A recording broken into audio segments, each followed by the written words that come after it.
Hello, I am Nikki Going, and today I'm recording this presentation on behalf of Enhanced Language Services, or ELS. This presentation is on This Winter Coming by the South African poet Karen Press. It is a protest poem set in apartheid South Africa, so set before 1994.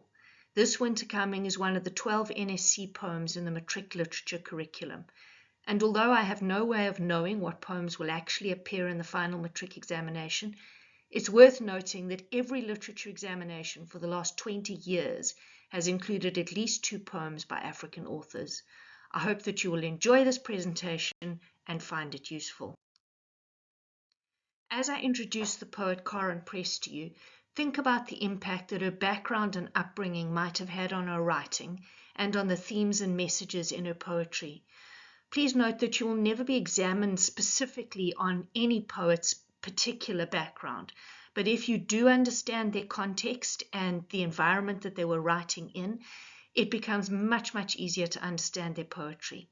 So as I discuss the poet and the poem, it's a good idea for you to take notes. If you do have your own copy of the poem in front of you, I suggest that you highlight key phrases, you make notes on important techniques, and the effects that they might have, and that you jot down any questions. Hopefully I will have answered your questions by the end of the presentation, but if not, you are welcome to email me. So some things to note about Karen Press. Firstly, she was born in 1956 in Cape Town, and she lives in Sea Point. This means that she experienced life in apartheid South Africa from the position of a white South African woman who could observe the impact of the structural violence of apartheid going on around her. So it didn't directly affect her, but she saw how it affected others. And she also, because she lived in Cape Town, could experience the famous storms of the Cape of Storms. There's a reason South Africa is called the Cape of Storms. She is a writer, an editor, a translator, a poet, and an educator.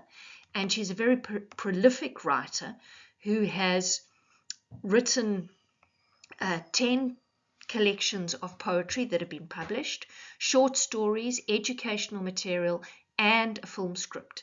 She's also worked as a teacher of mathematics and English and had been very involved in progressive education projects since 1981.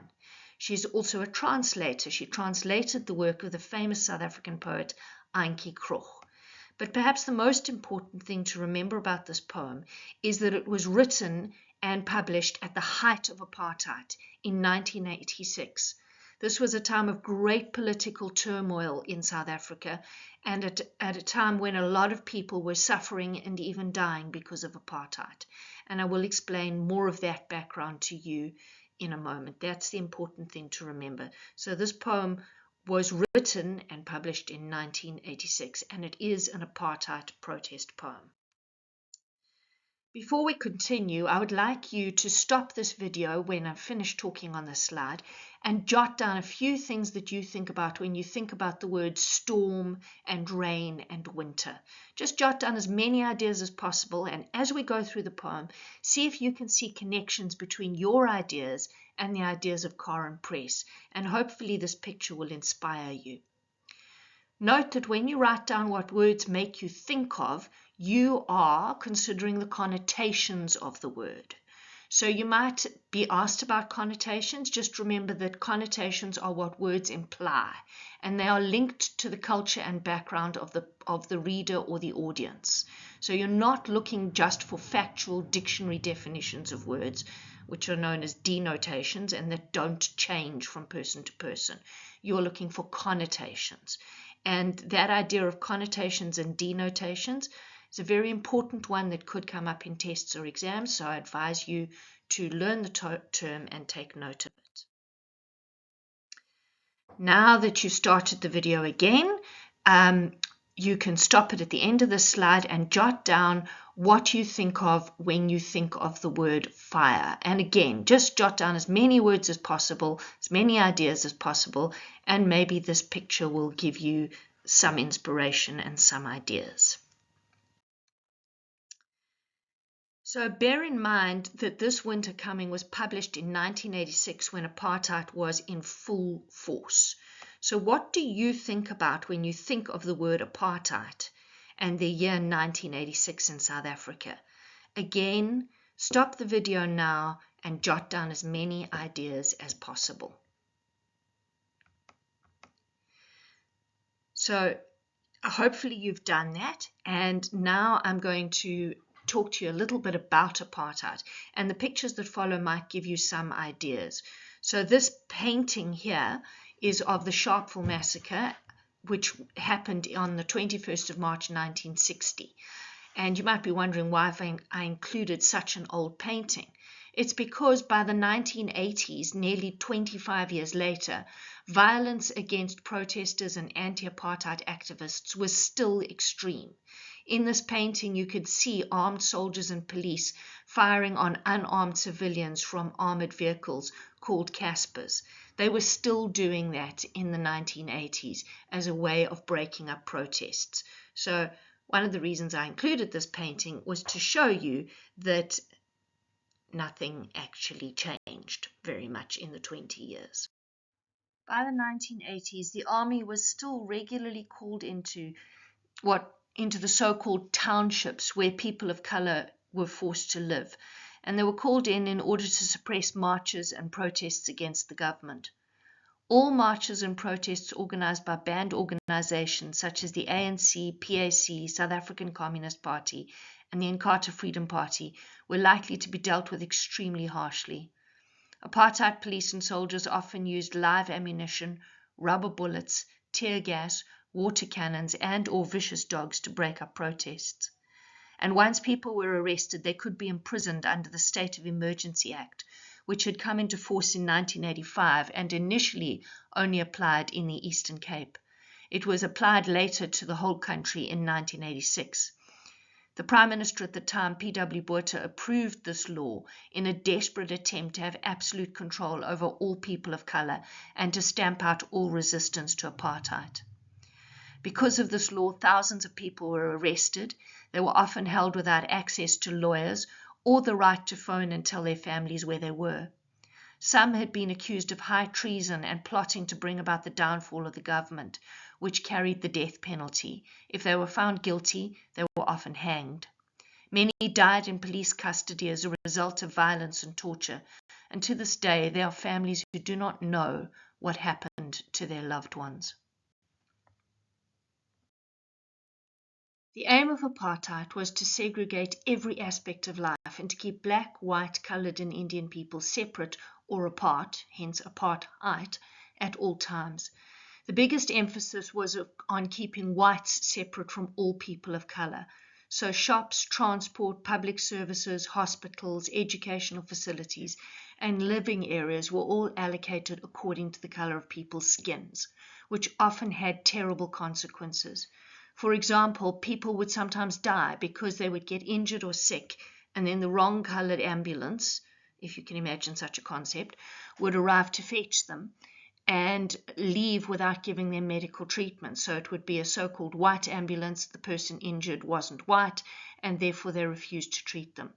The government also spent far more money on facilities for white people than they did on facilities for people of color.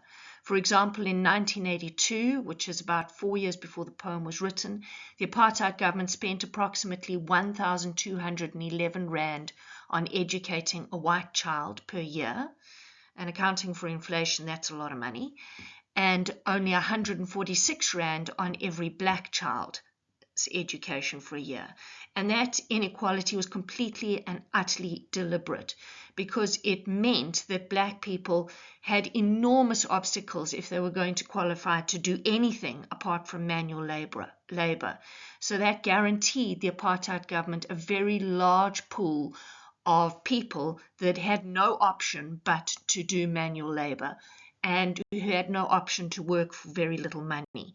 And that meant that our industries like mining and agriculture could be super, super profitable. This is the reason why South Africa has the world's deepest gold mines, because we could afford to mine them at the cost of our labor. A lot of violence and suffering caused by apartheid was known as indirect or structural violence. So structural violence is violence that comes about because of the structure of society and government. And it can be deadly. It causes extreme suffering and results in many preventable deaths simply because laws and social structures are set up so that they deprive people of having enough food or decent medical care or the educational and employment opportunities that are desperately needed if they're going to escape a vicious cycle of poverty. And you can see in these pictures how this played out. So the stone carving on the left commemorates the people who died who had lived in District 6 in Cape Town, and who were then forcibly removed to areas that the apartheid government designated as areas for people who were what they labeled as black, colored, Indian, or other. Black people were by and large shipped off into areas that the apartheid government designated as Bantustans or homelands. So almost overnight, with the Group Areas Act, black people were told that they were no longer citizens of South Africa. And now, depending on their clan origin or their language background or the color of their skin, they were allocated to a homeland. So, for example, people who spoke isiXhosa usually got allocated to the Ciskei or the Transkei. People that spoke Sesotho were sent off to Lesotho. And you can see how all those homelands were distributed. They are all the colored areas on the map. And there's a different color for each different homeland. So some homelands actually consisted of about 10 different separated little bits of land, like Bophuthatswana in the north. And of course, that made it very difficult for those homelands to run effectively and to make any kind of money. Also, you will see that 90% of the population, which was the black population in South Africa, was allocated less than 13% of the land. And often the land that they were allocated was not good land for agriculture. It often had very few resources and very little infrastructure in place, which meant that once people were forcibly removed to those homelands, they had a very tough time setting up their new lives. And you'll notice on the map as well that the richest farmland, for example, in the Western Cape, was never designated as homeland. And that these homelands were easy for the government to control because they were so completely split up and they were in so many small pieces. In fact, there's a joke that Verwoerd designed the homelands by spilling some coffee on a map. Sometimes people were removed in the forcible removals from very large, comfortable homes, and then they were just driven in army trucks to what was called site or service areas, where they were just greeted with a pile of very basic building materials, and they would be told they must now make themselves a new life in their new country. And sometimes people found that they were foreigners in their own country, even though they'd actually been born 2 or 3 kilometers down the road, because now all of a sudden they were citizens of a land that they had never been to and they hadn't been born in, and that could be thousands of kilometers away. So by the late 1980s, banned organizations like the ANC, the PAC, and the Inkatha Freedom Party had become very militant, and they'd started bombing campaigns and campaigns of violent resistance. Up until this point, they had tried to stick to passive or peaceful resistance campaigns.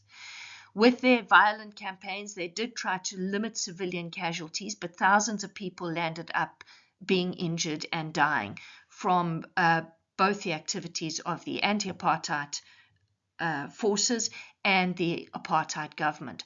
And South Africa's apartheid government was condemned by most foreign countries. And the result was that the country then faced severe economic sanctions, and there was a growing fear that the whole of South Africa might disintegrate into civil war. Leaders like Nelson Mandela were still imprisoned, and P.W. Botha flatly refused to bow to international pressure. In fact, the more pressure he received, the harder he pushed back. And he described the people that were resisting the apartheid government or that objected to the oppression by the government as terrorists. He said they were treasonous. He described them as enemies of the state. And this photograph shows anti-apartheid protests in the Netherlands. So if you have a look at it, the banner says Botha is a murderer on the left in Dutch, and apartheid is murder on the right. And that little logo on the left was a logo that showed that the international world disapproved of apartheid. The flag that is crossed out with a no entry sign is the old South Africa flag. And then that globe represents the whole world in opposition to apartheid. So we no longer fly the South African flag because it is considered such a powerful symbol of a racist past. But I have included it here because I think from a historical point of view, you need to know what it actually looks like. So as I read the poem, imagine a terrible cold Cape winter storm and all the destruction that it can cause. Also think about the political situation that South Africa was in at the time when the poem was written in 1986, and the increasing sense at the time that the country was at risk of being metaphorically drowned in a tide of violence and brutal oppression. As I read the poem, think about what rain, the sea, and fire might symbolize in the poem and what they symbolized to you. Just remember that a symbol is an object or a phenomenon. We can't really describe rain, sea, or fire as objects, they're phenomena. That represents a complex idea or a social structure. So, for example, if you take two pieces of wood and you cross them at right angles to each other, you get a cross. And that simple symbol represents 2,000 years of history and the whole of Christianity. Red is often used to symbolize danger, certainly in Western culture, and a heart is often a symbol of love. And love is a very complex concept, but it's just represented by that very simple symbol. So it's quite a nice idea to just listen to a poem. Maybe the first time you hear it, you don't even take notes, you just listen. And remember that poems are made to be heard. So as I read it, listen to the rhythm, listen to what sounds are or are not alliterated. Think about whether this is a regular rhythm. Think about whether or not there is a rhyme scheme. Think about the imagery that the poet uses and how she creates a picture in your head, and she conjures up sounds and sights and maybe even smells and tastes and touch, which is all your sensory imagery. Okay. Walking in the thick rain of this winter we have only just entered, who is not frightened? The sea is swollen, churning in broken waves around the rocks.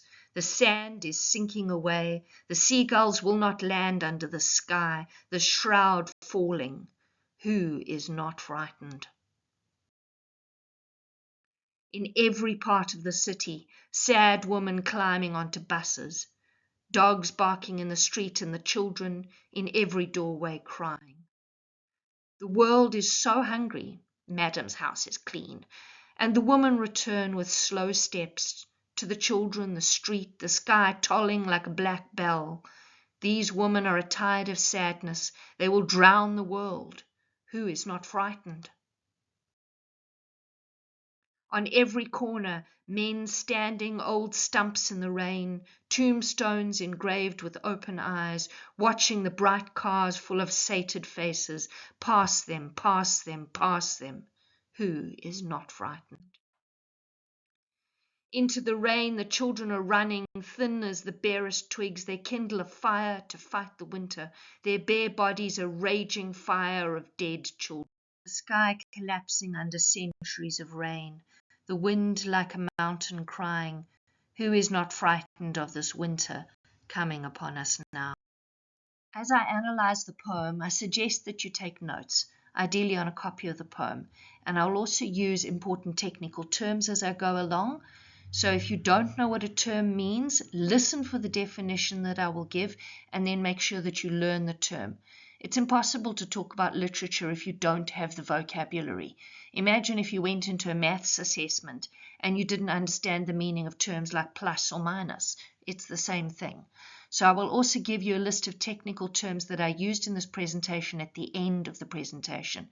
I suggest that you read through them, check that you know what they mean, and also, as we discuss the poem, another thing I'd like you to think about is whether or not this poem is still relevant.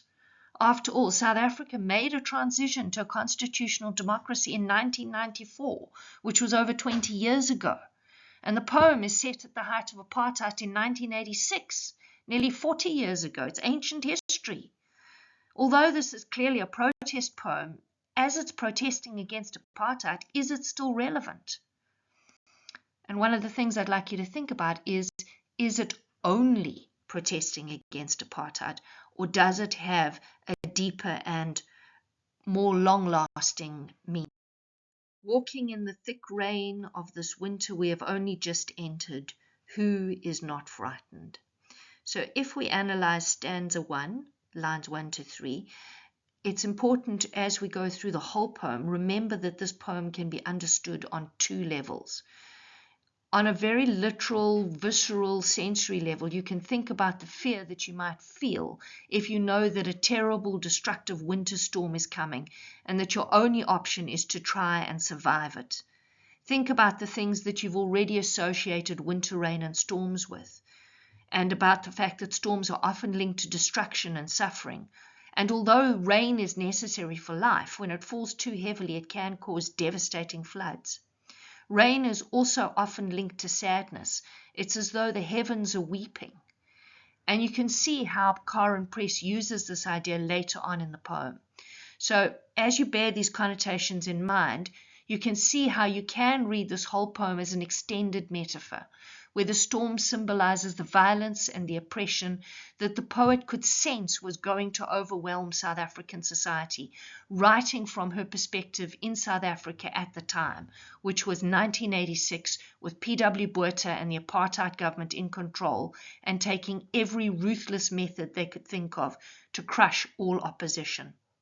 Now, as we analyze this first stanza in lines 1 to 3, note that the poet starts the poem with a verb in the continuous tense. She starts with walking. And the ing word, which makes it a continuous tense verb, shows that the action is still happening. We only find out who's doing the walking in the second line, where the poet uses the pronoun we and implies that all South Africans are in this situation together, or at least we think that's what she's implying to begin with. Although later on you get the sense that there's some people that seem to be able to avoid it. Here it seems that no one will be able to escape the storm of violence and suffering that is to come. The word thick before rain is unusual as a description of rain, because normally you would say that rain is heavy, but it implies that it's difficult to walk through the storm, or metaphorically, it's difficult to progress through the society created by the South African government. Thick implies a heavy, impenetrable layer, and if you're speaking colloquially, remember colloquial language, very informal conversational language, like you might use when you're speaking to your friends, you can say that a person is thick, as in don't be so thick, man, meaning stupid, illogical, insensitive. And because Karen Press is criticizing the storm, which is an extended metaphor for the apartheid government, and the storm they were causing in 1986, this meaning of thick is also relevant because you can see how satirical Press is about how many white people didn't want to see or were too wrapped up in their own lives and comforts and concerns to notice the destruction going on around them. Remember that satire is mocking language or pictures that are used to attack or undermine a social or government institution. So as we go through the poem, think about who Karen Press is satirizing. She also describes this winter in this poem as one that South Africans have only just entered. So she's highlighting that from her 1986 perspective, suffering and violence have just begun. There's much, much more to come. And then she keeps repeating that rhetorical question, who is not frightened? And of course, you can interpret the question in 2 ways. Karen Press can be seen to be emphasizing that everyone in South Africa was frightened in 1986. Or you can read this as Press going, well, who couldn't be frightened? Who could possibly be so stupid? And as the poem goes on, you realize that maybe there were people who weren't frightened because they were stupid, because they were insensitive. And those were the people that were so wrapped up in their privilege so cozy in their fast, comfortable cars and in their clean, bright, big houses that they didn't see the chaos and suffering and pain that was going on in South Africa around them.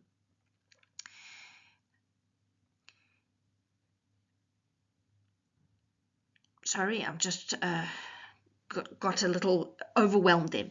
Okay, and of course that makes the poem super, super satirical of privileged people, and particularly at the time, white people that were beneficiaries of the apartheid system. And she is implying that those are the only people, perhaps, that are not frightened, and that's because they were so oblivious. And just think about the ridiculousness of Madam, who feels that if her house is clean, all is right with the world, and you can hear the satire. Remember as well that this is a protest poem, and as we discuss it, think about what Current Press is protesting against. Notice there's no rhyme scheme here, and the line lengths and number of syllables in each line vary enormously, which creates a very irregular and unpredictable rhythm. So that means that the poem is written in free verse, which is verse that has no rhyme scheme and no particular rhythm scheme. And the use of free verse creates a thoughtful, introspective tone. To introspect means to look inwards, to reflect. And you can see this as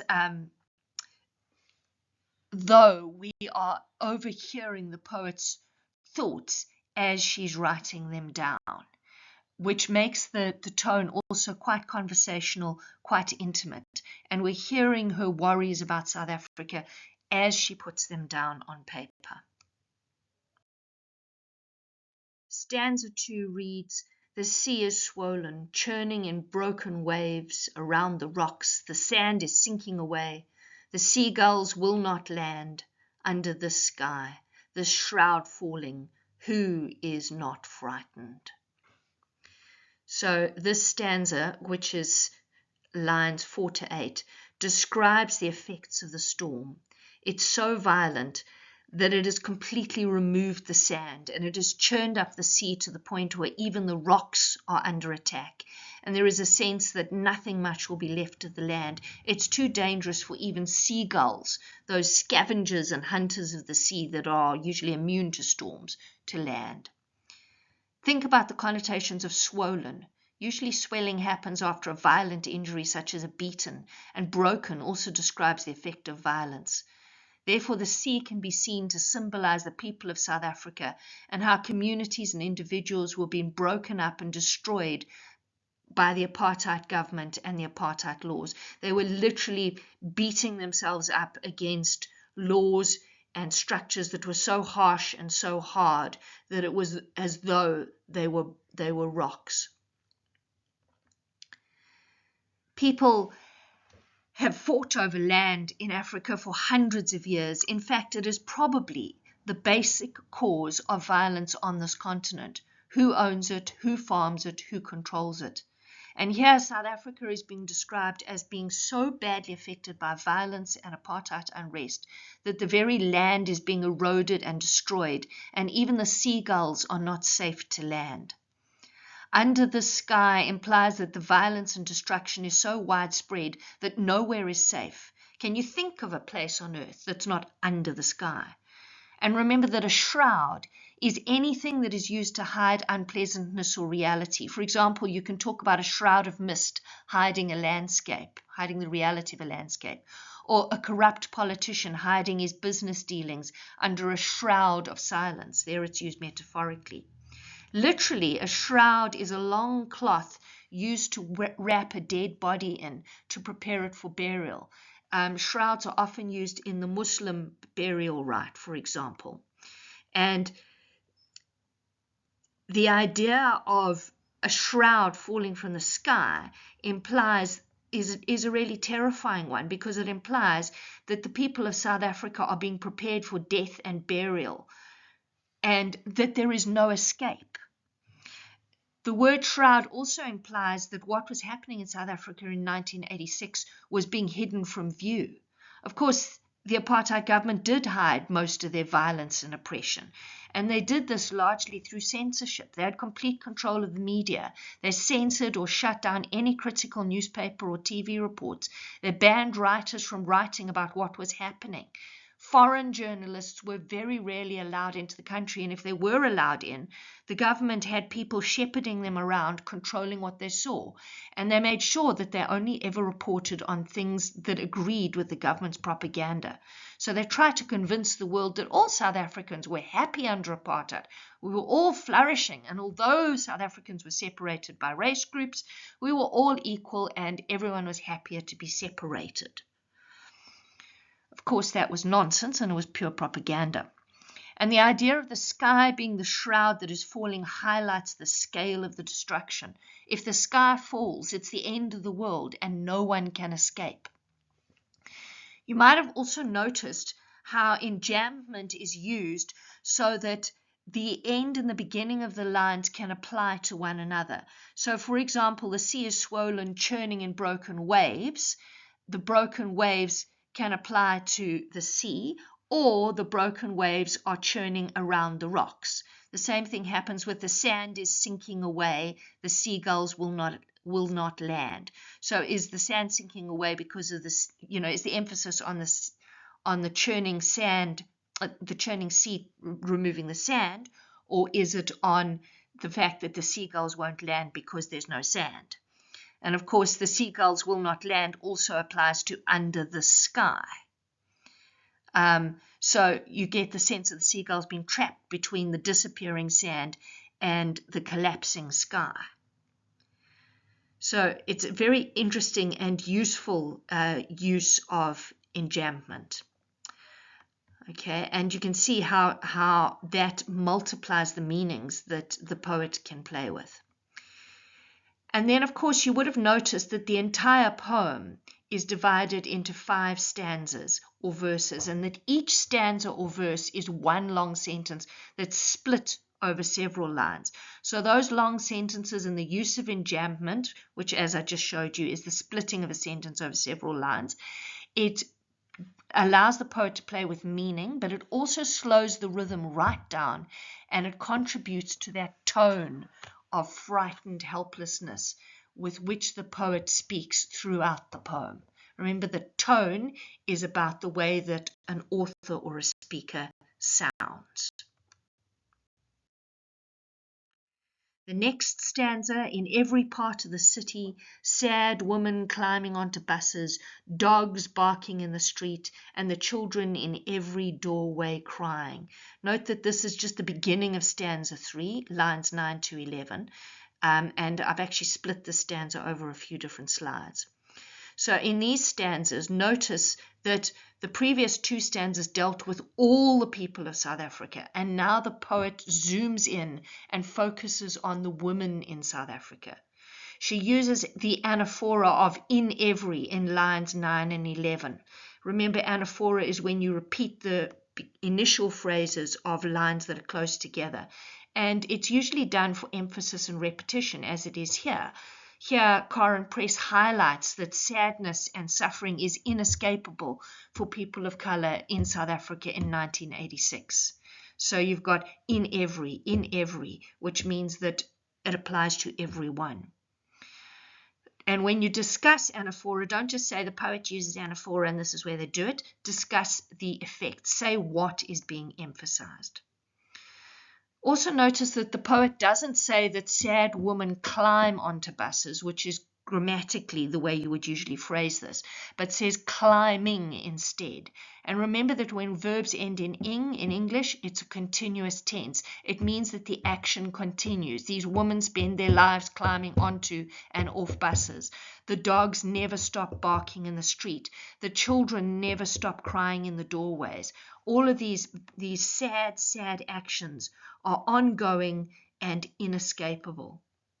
Also remember that keeping vicious dogs is a sign in a society that there is a lot of violence, because people would keep them for protection. And the dogs were used by the South African police, who trained them to attack protesters. So the fact that there are dogs barking in every street heightens the mood of threat and danger. Remember, mood, that's how the poet or the writer makes you feel because of their imagery and descriptive language. There's a very important difference between mood and tone.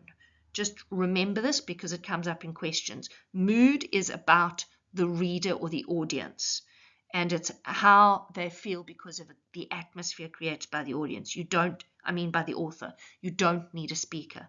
Tone is the way that a speaker or writer expresses their emotions through their choice of words or diction, and the way that those words are delivered. So obviously mood and tone are related, but they are not identical. The reference to the sad woman climbing onto buses and the children in every doorway crying highlights an aspect of apartheid that's often overlooked. Because people of color were forced by the Group Areas Act to live in designated areas, they often had to travel very long distances in order to get to work because they usually worked in whites-only areas. And because apartheid provided very little access to education, particularly women were often uneducated or undereducated, and then they had no choices when it came to employment. They could basically do manual labor, and many of them landed up being cleaners in the homes of white families. And that meant that they had to leave their children at home all day while they worked, and they often couldn't spend much time raising their own children because, very sadly and ironically, they were too busy raising another family's children, usually a white family's children. And notice how this stanza, which continues on to the next slide, is presented as a really long list. And it emphasizes the long series of things that cause suffering for women of color in apartheid South Africa of 19. Stanza 3 begins with, "The world is so hungry, Madam's house is clean, and the woman return with slow steps to the children, the street, the sky tolling like a black bell." And this is what a bell tolling sounds like. And you notice it's very slow, because that pause marks the passing of someone who has died. So in this stanza, you can see that a lot of the imagery that had come up in the previous stanzas is continued. Here I've just shown lines 12 to 14. It's not the whole stanza. And you probably would have noticed that this whole stanza is much longer than the previous two stanzas. And because it's written as a very long sentence that is split using enjambment over 9 lines, the list of the woman's suffering seems to be endless. If you look at the structure of the stanza, you will see that the first half deals with the things the women experience when they leave home in the morning. And the second half describes how nothing has changed when they get back in the evening. The list is almost identical. And then right in the middle of the list of suffering, there's a phrase in line 12 that really stands out because it's such a contrast to the rest of the stanza. "The world is so hungry. Madam's house is clean, and the woman return with slow steps." Now, I read it in quite an exaggerated way just there, but you can see how the poet's being incredibly satirical by highlighting through contrast and juxtaposition that takes us by surprise how unimportant it is that Madam's house is clean when the whole world outside of her house, that is crying, when every woman is sad, every dog is barking, and every child is crying because they feel abandoned. So here it highlights how to the madam the idea of her house being clean, being central to existence, is actually ridiculous. And you can see how the poet's using irony here. I also used the word juxtaposition. Remember, juxtaposition is when you put things close together that are opposites for the purposes of contrast, often ironic contrast. And remember, irony, when you say or do something, but the opposite is actually the reality. So there's always, in an explanation of irony, the person or author says that X, Y, Z is happening, but actually the opposite is happening. So there's always going to be a but in the explanation. And of course, this is really important in terms of the structure and the fact that the poet here is satirizing white privileged indifference to suffering. And that's why there's that abrupt shift of tone with Madam's house is clean. And you can Also imagine that the tone there might be really angry, and that the cleaning lady is the lady that has been hired as her cleaner is parodying her. She's making a mocking copy of the way that Madam might speak. Oh, at least my house is clean. Okay, so here the poet's being incredibly satirical, and of course that's an important element of the social critique in this whole poem. As you can see, there's a lot of sarcasm in that line as well.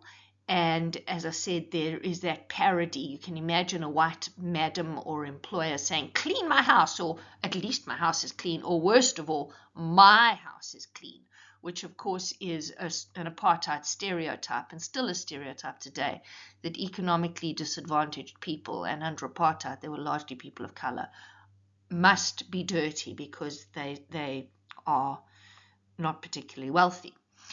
Remember that sarcasm is language that's crude and critical and rude about whatever the speaker is attacking, and that a parody is a mocking copy. Also look at how after that Madam's house is clean, which kind of scampers along in terms of rhythm, the rhythm slows right down because you've got these long vowel sounds in the words, and the woman return with slow steps to the children, the street, the sky tolling like a black bell. You know, the O in tolling and slow, and of course the alliteration of black bell. Okay, so you've got this long line, and then the harsh alliteration of the B sounds emphasizes the slow, exhausted movements of the woman as they make their way home. Presumably, they're now going to do their own homework and look after their own children. And when the poet describes the sky as tolling like a black bell, you heard that sound. She's continuing with the extended metaphor of the sky above South Africa, watching over the burial of the South Africans below. Because previously the sky was described as a shroud or a burial cloth for a dead body. And here, a bell tolling is actually a funeral bell, traditionally rung to mark a person's death. So you can hear that slow, mournful bell is described as a black bell. So it sounds like the black people of South Africa were marking or mourning the death of South African society and stable community life in 1986 when the poem was written. Also notice the punctuation mark right at the end of the third line here. It's a semicolon. So that's a full stop above a comma. And semicolons show that what follows is also a sentence. They're used to join two sentences together and to show that they're of equal importance and that they are related in meaning. And what follows this semicolon, you'll see on the next slide, is an explanation of why the woman's enormous sadness and suffering is potentially so dangerous, and how it's building up like a tide, like a body of water that could then overwhelm the world. So the continuation of stanza 3 in lines 15 to 17 reads, "These women are a tide of sadness. They will drown the world. Who is not frightened?" So this is obviously a continuation of the extended metaphor from the second stanza, where the sea breaking on the rocks represented the suffering people of South Africa who were being broken on and against the apartheid system. And here the South African women are being compared to a rising tide, where the sea eventually forms such a big incoming wave that it destroys the world as we know it. So their sadness and pent-up anger, it's implied, is going to eventually destroy apartheid. Press implies that the women of color's sadness and suffering is going to build up and build up and build up, and it will become a destructive force that will overwhelm the, in inverted commas, world of apartheid in South Africa in 1986. And of course, we know historically that the contribution that women made to bringing about an end to apartheid is commemorated in South Africa on August the 9th. And again, Press ends her stanza with that rhetorical question, who is not frightened, highlighting her view that anyone who's not frightened is really, really foolish. Stanza 4 reads, "On every corner, men standing, old stumps in the rain, tombstones engraved with open eyes. Okay, so these are lines 18 to 20, and in this stanza, the poet talks about the impact of apartheid on men of color. Again, she starts the line in line 18 with "on every," highlighting that suffering is inescapable through this anaphora. The men are described as standing on every corner in the rain. They're not going anywhere. They have nowhere to go. They have no way to travel. Maybe they are hoping to be picked up for a day of manual labor, which is common in South Africa for people to stand and wait for someone to employ them if they don't have transport or they don't have a job. Or maybe they are just unemployed and have nothing to do, so they just wait until the situation changes. The fact that there are men standing on every corner highlights how widespread the unemployment is, and it increases that tone of hopelessness. She also uses the metaphor of stumps. Now remember that stumps refers to the dead remains of a once living tree. You can look at the picture on the left, or to the remains of a living limb. So for example, an arm or a leg. So again, Coram Press is highlighting how death is present in every part of South African society in 1986. And by using a metaphor that compares the men to old tree stumps, the poet is implying that, like old tree stumps, all that remains of these men are fragments of something that was once living, something that was once powerful and hard to destroy and provided shelter. Those are all connotations of a living tree, and they could be applied to powerful men in a community or to good father figures. Also, tree stumps can't move, and that also highlights how trapped and helpless the men are. And of course, what I've done here is I've used the classic technique for analyzing a metaphor. So I started off by saying what two things are being compared. I discussed the characteristics of the things that are being compared to. So here men are compared to tree stumps. I told you what the characteristics of tree stumps are. And then I discussed, for my third step, what the connotations or implications of that metaphorical comparison are. And of course, remember that this is a good method to discuss metaphors. Say what's being compared, say what the characteristics of the thing being compared to are, and say what the common characteristics imply. Then the poet also compares the men to tombstones. So she continues that extended metaphor of death. And if you have a look at the eyes carved onto the tombstones in the central picture, think about what you notice about them. Can those eyes actually see anything? Saying that the men are metaphorically tombstones or are engraved with open eyes implies that these men are already dead, that like a tombstone, they mark a place where there is a dead, soulless body. Although these men are literally alive, Press is implying that they are so demoralized, helpless, and hopeless, they might as well be dead. They don't have a life worth living. And their eyes are as expressionless as the eyes engraved on a tomb. And like the eyes on a tombstone, they don't look as though they can see or react to what's going on around them. You can also read this line in terms of the English idiom to have your eyes opened or to see a situation through opened eyes, which means that you see the truth of a situation even if you don't want to. Remember that an idiom is just a metaphor that has gone into common language and everybody understands it. So this implies that the men know about the injustices of apartheid South Africa. This knowledge is part of them and they cannot escape it or unsee it. It has been engraved metaphorically into them. Remember, to engrave means to carve something into stone, which means that it cannot be easily removed. And that is the same as these terrible sights that they see around them.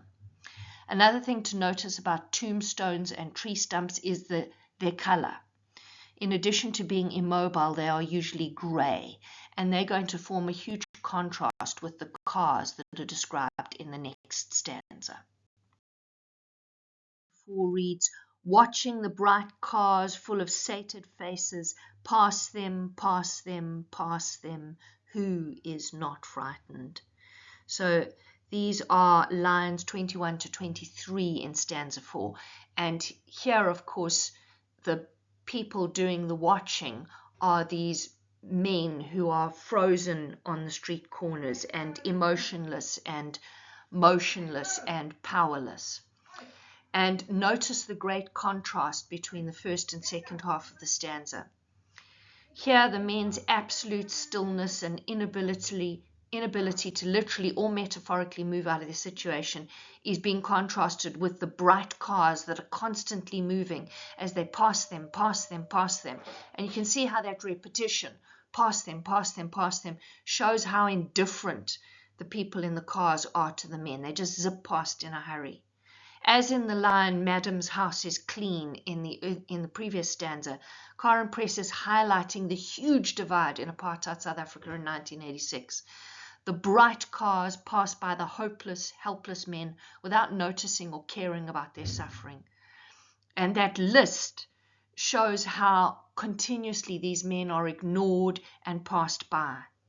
Notice that the men who were described as tombstones and tree stumps are described in terms of images of death that are grey in colour, which contrasts with these bright cars and the connotations of bright, which are colourful, happy, beautiful, well cared for, healthy, all the things that the men are not. The word sated is an interesting one. It means, if you are sated, it means that you've eaten or indulged in a pleasure or satisfying an appetite to the point where you are no longer hungry or you no longer have that appetite.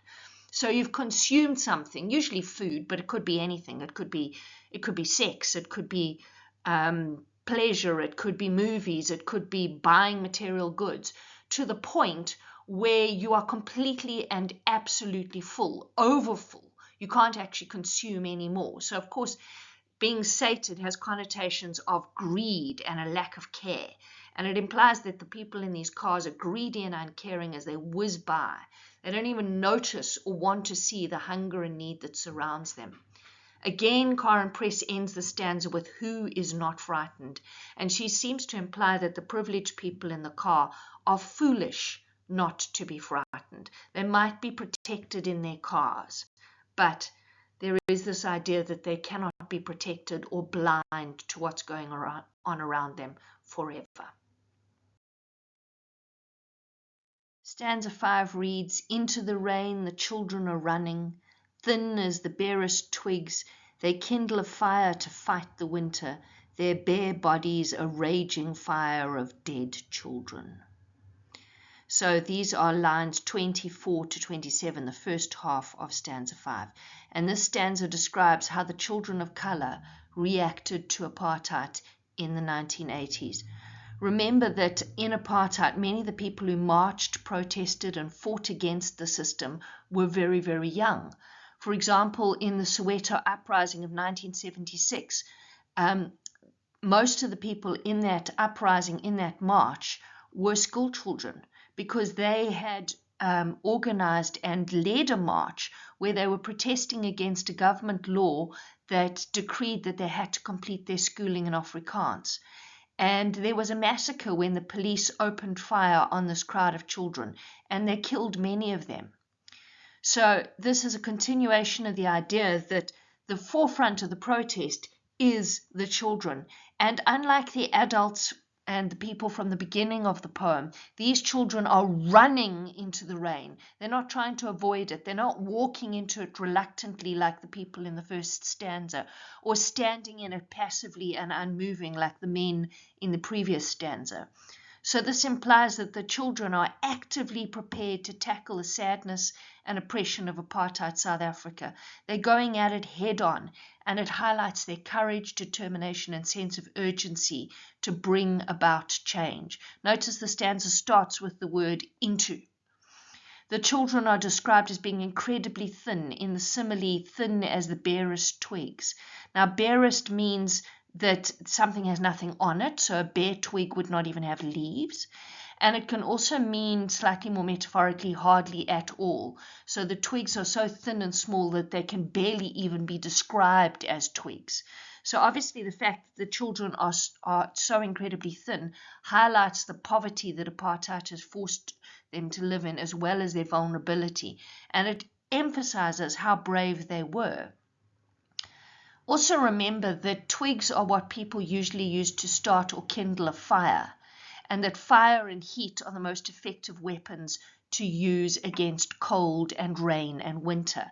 And if you think about the connotations of fire, its positive connotations are that it can be life-giving because it provides warmth and heat and it enables survival. But it's also quite an ambiguous symbol, so it can be understood in a very different way as representing danger, suffering, destruction, pain, and even hell, particularly when it burns out of control. So in this stanza, the children of color are the people who fight against the winter rain and the storm of apartheid. They kindle a fire to fight the winter. And of course, that fire can be seen as revolutionary anger and activism against apartheid. But what is most horrifying is what the fuel for the fire is. They use themselves as fuel.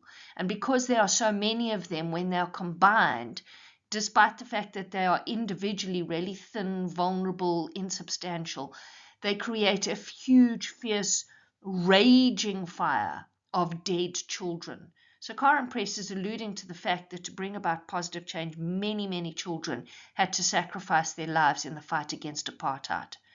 And the fire can be seen, as I said, as a metaphor for revolutionary change and the resistance movements that eventually caused apartheid to collapse.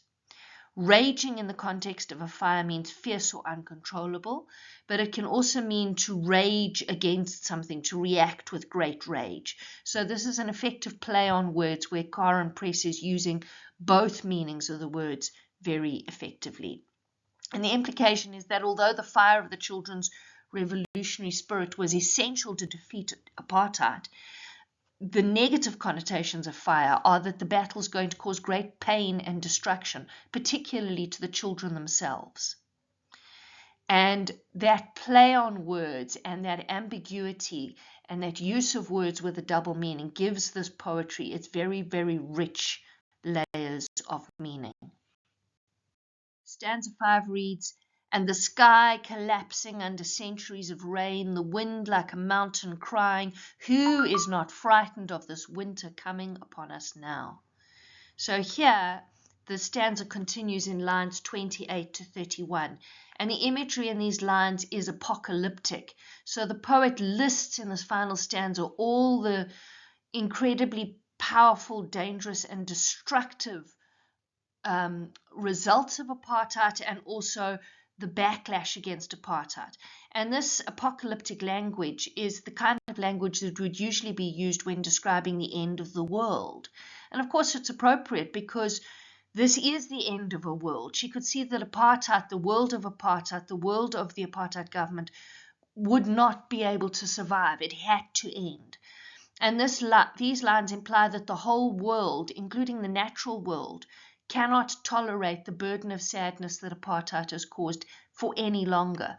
The suffering from oppression and discrimination has gone on for centuries, which is implied by that phrase, centuries of reign, even before formal apartheid. Formal apartheid lasted for less than 100 years, but for hundreds of years, Africa had suffered from slavery, from colonialism, and eventually, it's implied, even the sky cannot bear to look down on the suffering of the land below, and it collapses. Think about the noise an enormous mountain would make if it could cry. You know, that incredibly powerful, perhaps wailing noise it might make. And the fact that the poet uses this simile to say that the sound of the wind is like a mountain crying, she's highlighting that the sound of the wind, the sound of the storm, the mourning in South Africa is producing a sound that we don't even know about. It's unimaginable. And it highlights the terrifying noise of the wind and also the scale of the sadness brought about by apartheid. Even the mountains seem to be wailing in anguish. Also notice how the alliteration of the hard C sound in collapsing, crying, and coming emphasizes the harshness of the storm. Even nature cannot cope. And notice that the final rhetorical question is much longer than the previous rhetorical questions. The poet has added on, "of this winter coming upon us now." It is as though we spent the first part of the poem watching the storm advance and knowing how much suffering there would be when it eventually arrived. And with the word now, the storm's finally hit. We are in the worst of it. And of course, this is the point where the poem stops, perhaps implying that the storm of suffering and violence from apartheid has reached a point where the poet can no longer speak. She's been completely and utterly overwhelmed. Hello, you see me again. At the start of this presentation, I asked you if you think that this poem is still relevant, given that it describes events that happened nearly 40 years ago. It is clearly a protest poem, but is it only protesting against apartheid? What messages do you think that the poem communicates? Perhaps stop the video at this point and jot down your ideas, and then you can click play when you're ready, and you can get some of my ideas. I have listed a few of the messages that I think are suggested in the poem. Please note that these are not exhaustive, they're not absolute. You might have come up with slightly different things, but hopefully we would have been more or less thinking the same thing. So here goes. Apartheid is evil. I mean, that I think is fairly obvious from the poet's tone. A society based on inequality cannot last, and therefore if we ignore suffering and inequality, there will be a terrible price to pay. And you could think about, well, what are the implications for South Africa at the moment? Because ours is a very divided and unequal society. Finally, if we live in a world of privilege, we don't always see our privilege or our refusal to face the ugly truth of why and how we are privileged, and we don't always realize that that can cause others to suffer. Willful blindness, or assuming that people deserve the level of privilege that they do or don't have, can actually be harmful and evil. And if you look around you, you can still see the effects of the structural violence of apartheid in our societies and in the communities around us. Think about where different groups of people in South Africa live, the level and quality of things like food, education, and healthcare that they have access to. And I think you'll realize that it is still very, very unequal. Think about the fact that apartheid or forced inequality based on people's identity is still practiced in many countries and places in the world. I'm not going to incur a storm by actually mentioning any of them by name, but I'm sure you can think of them. So on that basis, do you still think that this poem is irrelevant? Recorded or listed the vocabulary that I've used in this discussion, and it's usually in the order in which it was used. Make sure that you can actually understand each word, that you can spell it correctly, and then you will be able to enjoy using these words when you're talking about the poem, which will go a long way to making sure that you actually do well in your assessments. So some general vocabulary: structural inequality, apartheid, oppression, racism, and stereotyping. This is not all of it, but those I think are useful. And the reason I'm reading them out is just in case you are struggling with pronunciation. Then some vocabulary you can use about structure. Remember that this poem is written in free verse. It's a protest poem, that the poet makes use of the continuous tense at times, that it is divided into verses or stanzas, and that the poet makes use of the technique of enjambment. Its non-technical name is run-on lines. The beauty of the way I've spelt it there is it's exactly the same as the spelling in Afrikaans. So if you learn this spelling, you can in English spell it without that first E. But then you've got to learn a second spelling for Afrikaans. And this is also correct in English to spell it enjambment with two E's. And of course, it comes from the French enjambement. So if you remember that, you've got two words for English and Afrikaans for the price of one. Okay. Useful figures of speech that are used in the poem. Just please make sure that you do not confuse figures of speech with parts of speech. Parts of speech are things like nouns, verbs, adjectives, pronouns. Figures of speech are ways in which language can be made more interesting and more vivid. So you don't have to use figures of speech when you write or speak, but if you don't, life's going to be pretty boring. So the ones that I discussed were connotations and implications, symbols or symbolism, metaphors, similes, and extended metaphors. If you don't remember all your figures of speech, remember those. That's a major one. Rhetorical questions, diction, which is choice of words, and here the diction includes sarcasm and colloquial language. Irony, satire and parody, mood and tone. Remember, mood and tone are similar but not identical. If you're not sure of the difference, please go back and listen to that slide. Contrast and juxtaposition, ambiguity and play on words, and anaphora and repetition.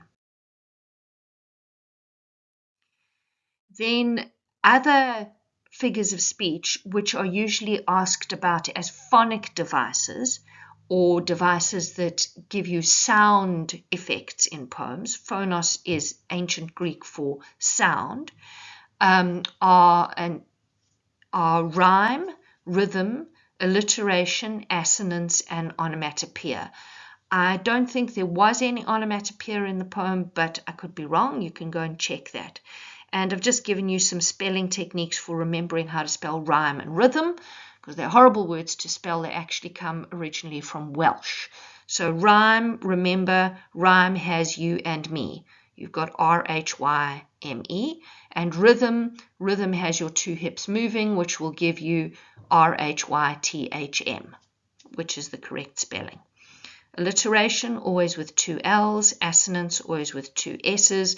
Onomatopoeia with loads and loads and loads of O's. If in doubt, use O's. So on, O, mat, O, po, E-I-A. Just about all the vowels in English. I thought I would include this slide just because it gives you an interesting insight into the poet Karen Press. And you can hear from her response in this interview that she is a feminist. So she was asked, what does feminism mean to you? Do you consider yourself a feminist? Do you think there is a need for feminism in the society in which we live? And she responded, I think some of my poems may be read as expressions of forms of feminist awareness. And obviously in terms of this poem, she was very much aware of the impact of apartheid on women. And then she followed that up with, and I wonder whether you had asked a male poet the same question. I recorded this poem that Karen Press wrote about Muizenberg in Cape Town, not because you need to know anything about it at all for matric, but just because I thought it was beautifully written and it expressed her love of South Africa and South Africans. So it's called Muizenberg, and obviously she lived in Cape Town, so she knew Muizenberg well. And listen to how she describes Muizenberg. Muizenberg, where the kids with surfboards don't hide in cars from the kids with drugs and knives, where the toasted cheeses and falafels and almond croissants all sit on the same pavement tasting the sea, where the communists and preachers and yoga teachers are on the same WhatsApp group, and the rusted fences and bougainvilleas prick with the same force. There is a weathered place that loves its people. So I hope that you enjoyed that. Thank you. I hope that you enjoyed this presentation and that you found it useful. I've created this channel so that any learner or teacher who is working with the South African NSC curriculum can have access to free teaching and learning materials. If you would like to support me in producing these videos, please like and subscribe my channel and pass this link on to any of your friends who would find it useful. You're also welcome, but not expected, to make a small donation to support this work. And to do so, there is a Pay Fast link in the channel description. If you have any queries or you have suggestions on videos that I could record, please contact me on nikkigoing@gmail.com. And as I said, please like, subscribe, share the link, pass the love and the help on. Thank you and goodbye.